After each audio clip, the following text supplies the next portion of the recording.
សមត្ថកិច្ចជាប់ក្រាបទីតាំងបាត់ល្មើសឆបោកតាម online scam នៅបាវិតគាត់ខ្លួនជនបរទេសជាង 2000 នាក់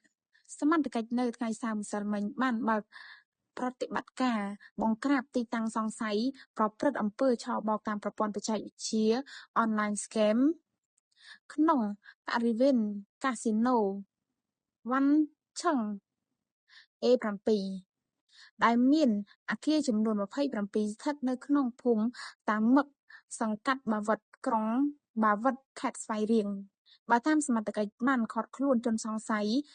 ជាជនបរទេសសរុបដល់ទៅ 2044 នាក់ក្នុងនោះជនជាតិចិន 1797 នាក់វៀតណាម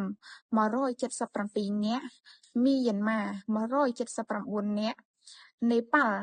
30 នាក់ចិនតៃវ៉ាន់ 5 នាក់ម៉ាឡេស៊ី 1 នាក់ឡាវ 2 នាក់ឥណ្ឌា 36 នាក់និងជនជាតិមិចស៊ិក 1 នាក់